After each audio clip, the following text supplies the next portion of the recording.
Welcome back. This is part 5 of Let's Play Pokemon FireRed. I want to apologize in advance. You might find some audio issues here simply because I have my air conditioner on and it's kind of loud. You might be able to hear. I'm going to try to cut out some of that noise. What I want to repel. I have one up from last time. Let's go. Yeah, it's kind of loud. This guy's a little creeper. Came all the way down here to show off to girls. Like, bro, it's a cave. I mean, I guess we're in the cave, so not really a stretch. But what I did, actually, let me show you. Go into the bag. What I did was cleared out the items on the first floor and some of the ladders that go to the basement floor 1. I picked up a revive, picked up a moonstone, which was right above the last ladder we just went down. I picked up a repel, star piece, which I'm gonna sell. I actually forgot to sell that because I went back to get some repels, and I also got TM. Here it is, TM case. I always forget they put the TMs in a case this time around. TM 46 Thief, which is actually pretty fitting considering Team Rocket is in the in this cave and they're thieves, so kind of cool. Also, let me check here because I'm not a fraud. Here we go.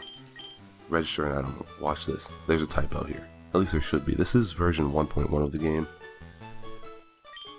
There should be a typo here.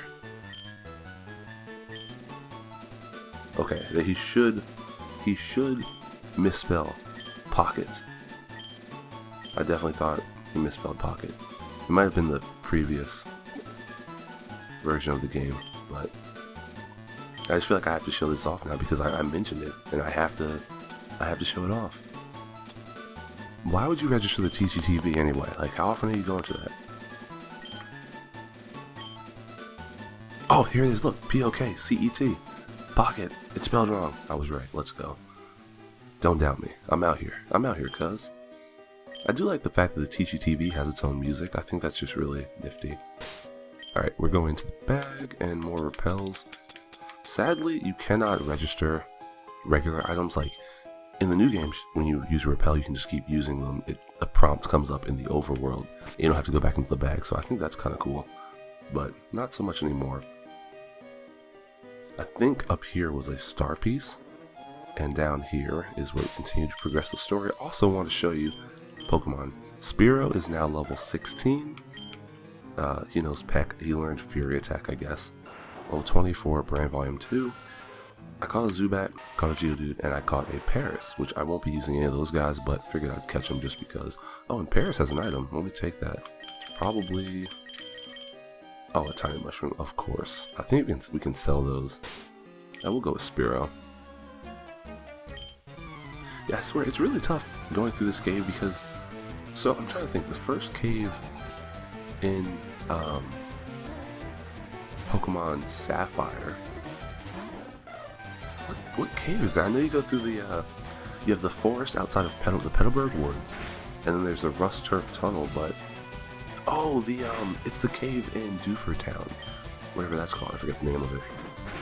That cave, I find, is a little more palatable than this one, just because it has a variety of Pokemon. It has your Zubat, but you also have Aaron, who's a Steel type. You have Makuhita, who is a Fighting type. So you get more variety. Here, it's like you just have your Geodudes and Zubats. You occasionally run into a Clefairy or a Paris, but it's nothing really that interesting. But again, I think I'm also just a little bit tired of Gen 1 Pokemon. I love the Gen 1 Pokemon, but if you play the games for years and years and years, and you see them again, you're kind of just like, okay, I've seen a Sandshrew once, I've seen it before. You know, I'm kind of nervous. I hope that there's sound. So I'm listening to the sound because I'm recording this off my PC, so I have an HDMI wire hooked up. So I have an HDMI wire hooked up, because here's how I do this. I use the Elgato, because I have these two laptops here. I play the game on one, and record on the other. I could probably use a screen recording software like Fraps or something, but I doubt it would come out very well. So I use the Elgato, so I use the HDMI cord to capture the one PC to the other. Now, the problem I'm having is, because you use an HDMI wire, the audio doesn't come out the original PC, so I'm listening to the audio lagging, like with like a 2 or however many second delay it is when you listen to audio through the Elgato capture, which is fine. But yesterday when I was recording, for whatever the reason, it wasn't, the audio wasn't coming through when the sound was off on the game itself. Like the sound was off on my laptop. So I'm not really sure what changed because the setup is exactly the same as it was yesterday. I don't really know why that happened, but I'm pretty sure my laptop is muted now, but I can still hear the sound. So hopefully this part has sound. Otherwise, I'm gonna have to add a audio track in the background, and I'll try to make sure I fix it for part 6.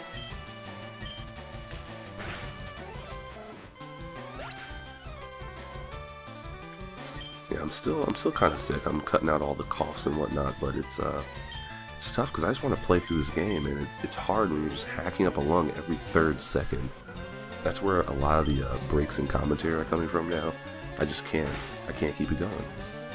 I definitely can't keep it going. But yeah, as I said, I moved to the West Coast, and it's weird because see, I'm from the Northeast, so like I know about seasons, right?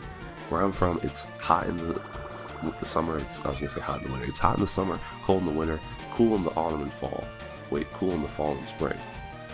And so I bundle up. I use my air conditioner, use my heater. But here, oh god, I'm dying. But here, like I'm currently sitting shirtless because it's hot as balls outside, which means it's hot as balls inside. And the way my air conditioner works, like I turn it on, right? And so you like set it to a temperature. I know this has nothing to do with Pokemon, but come on, it's a Zubat. You set it to a temperature, and then you can press hold, and it holds it on that temperature. The thing is, once you set it to a temperature, it gets cool, but once it reaches that temperature, it stops blowing air like that's cool, and it just kind of blows air. The fan just turns on. So even though it's holding at that temperature, it just gets hot as balls in here. Maybe I don't know how to work it, because I've only been in this place for like 2 days, but yeah, I think it kind of sucks. Okay, so hopefully Spearow doesn't die anytime soon, because I don't really want to use my only revive on him. But here we go. This guy's an interesting character. Hey, stop! I found these fossils. They're both mine. Yeah, that's my nerd voice. This is super nerd. Miguel, really? Why do they have all these Latin names like Jovan and freaking Miguel? I guess Jovan's Latin. Well, this is our first encounter with Grimer. Grimer, I actually might use a Grimer in the muck because I'd never used them. It's kind of like the spiritual predecessor to Swalot and Gulpin, or Gulpin and Swalot, if you will. You know, they're pure poison types, kind of defensive tanks, defensively minded. They use a lot of, stats affecting moves like Poison Gas and Toxic, and they have their, characteristic Sludge Bomb. But, it's, I think that with Pokemon, the OG Pokemon games, there are a lot of times where you just have these Pokemon that you don't really want to use, because okay, you got your Pikachus and Raichus, you got your starters, you got your Pidgeots, you got your Evolutions, your Scythers, and I mean, you have Pokemon that are just the standard, I'm catching one and I'm using it, because that's what everyone does, and that's just like, they're the cool Pokemon. Every game has their cool Pokemon, but I feel like Gen 1, a lot of their Pokemon were very safe. Like, they were just incredibly safe, and that's not a bad thing, because they had to make them appealing to kids, but looking back on it, everything is so basic, and it's crazy to go back to, because then you realize how almost limited you feel when you play it. It's like, if I play Gen 3, I can't decide what Pokemon I want to use, because they're all so colorful looking, and they have so many different typings, and you got your Aeron, you have a Makuhita maybe you want to use, I don't know, a Trico for your grass, but then you're like, oh no, maybe I'll use a Nuzleaf and a Ludicolo as my grass. Like, you have so many options. But here it's like, are you going to use a Bulbasaur or a Bellsprout? Well, Bellsprout's kind of stupid looking, so I'm going to use Bulbasaur. Use Pidgey or Spearow. Well, they're basically the same thing. And again, like I said, it's a limitation of development, I think, because it's the first game. You can only do so much because it is the first game. But that said, it's so hard to go back to, because you realize how limited you were, and it's almost pointless to play in a sense. But I do love these games. I do enjoy them quite a bit. What you'll find is, when we get to cities, like the big cities, not just Pewter City. I love Pewter City, but when you get to the cities, that's when I'll start gushing over things like the music, the atmosphere, That was one of the biggest things about when they came up with Pokemon Yellow, because the original games were in black and white, or grayscale, monochrome, I don't know, black and white. And so those games, what they had was an option, red and blue. You could press like different directions on the D-pad before the startup screen. It would give the screen a different tint. But in yellow, those games were full color. So when you played them on Game Boy Color, every city would have a different shade or hue to it. So you go to Pewter, it's going to be gray. You go to Cerulean, it's going to be blue. And that's where a lot of my memories come from, because I remember getting to like Vermilion City, and the tagline something like a city bathed in sunset or whatever. And it's this great, reddish orange hue that just kind of covers the whole city. Why did I go into the bag? What I want to do. Alright, so you have two choices of fossil here. Helix fossil and the Dome fossil. Helix fossil, oh god, which is which? I think Dome fossil gives you Kabutops, and Helix fossil gives you Ammonite. I prefer Kabuto and Kabutops over Ammonite and Amistar, so I'm going to go with the Helix fossil. Statistically, I'm not sure of how they differ. I would assume Kabutops is more defensively minded, and Amistar is a little more attackingly minded. Also, fun fact, in Pokemon Yellow, of course, this is where you fight the Jesse and James mock-ups of Rocket Grunts. But, yeah, I mean, I'm not going to use Amistar, or maybe I will, who knows. These guys are cool. These are the move tutors. I don't think they were in the original games. This is the first game where you can actually get moves taught to you, not just by TM, but by people who are just in the overworld. And so this guy, they're fighting brothers or whatever. They'll teach you Mega Punch and Mega Kick. If you have a War Turtle at this point, I believe he can learn both. I'm pretty sure Charmeleon can learn Mega Punch, but none of my guys other than Geodude can learn Mega Punch, so I won't be teaching them. I can always come back if I get someone, but I always prefer Mega Punch just because it has 20 PP. It's not as strong as Mega Kick, but it has 20 PP. I think it has better accuracy too. TM Roar. I don't think we can fight that girl. This is, of course, the point of no return. Once you jump down either this ledge in the grass or this ledge here, you cannot go back to Pewter City for some time, so make sure you finish everything you do there. And here we are. Peep the music. I love this music. Such good music. This music is amazing. I love it so much.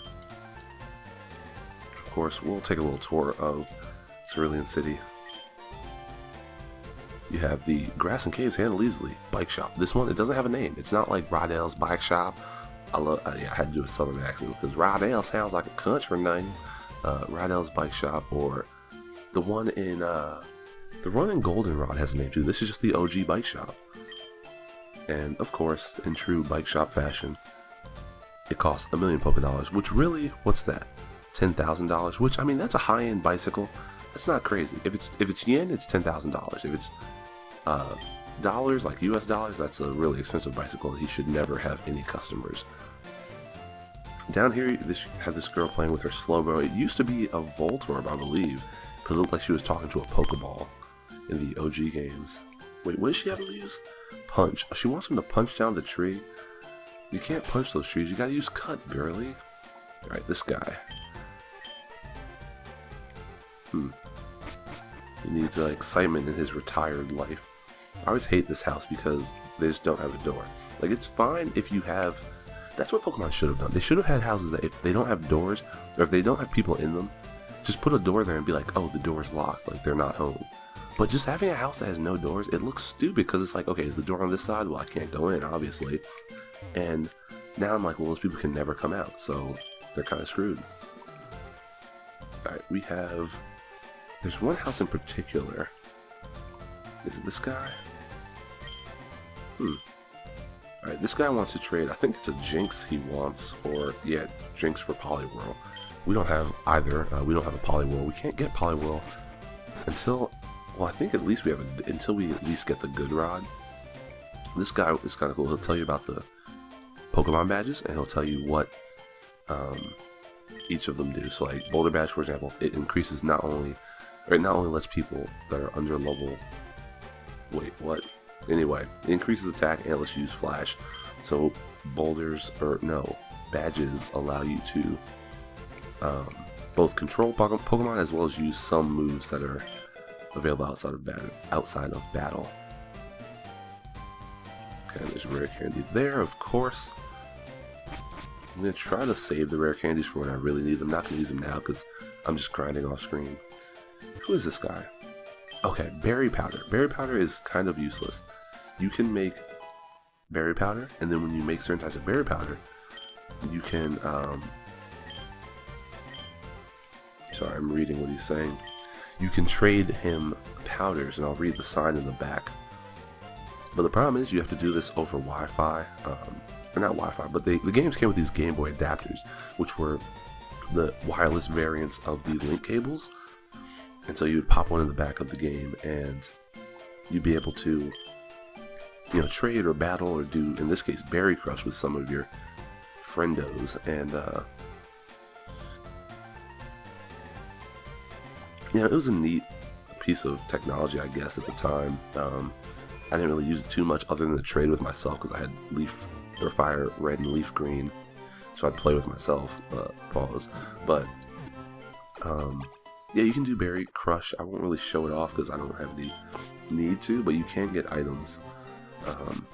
And maybe I'll list the items in like the description or something. If I had them up, I'd tell you. The gym, 16 minutes. Yeah, this is gonna be a speed run LP. Like, we're out here. We're just going through. Do I fight all these guys? Sure, why? There's two trainers, not too much to snap at. Of course, if you go up north and leave Cerulean City, you have to battle Gary. And Gary is, I mean, he's not too tough at this point, but I figure since we're in town, we may as well just run through the gym. The problem I'm having is that I don't have the Pokemon I'm going to use for my team yet. I mean, I might end up using Spearow and then Fearow if I just don't find other Pokes to use, but as it stands, I don't think this is my final team. Or at least I don't think Spearow is part of my final team. So I'm kind of annoyed because I keep giving him experience when I'm like, oh man, I just have to grind somebody off screen. Oh, come on now. One more hit. That's all I needed, Spearow. That's all I needed. I've been listening to a lot of the Hurricane Irma coverage as it's going on, and I gotta say, Lake Okeechobee, that's just a great name. That's a fantastic name. Like, Okeechobee? Like, just say it with me.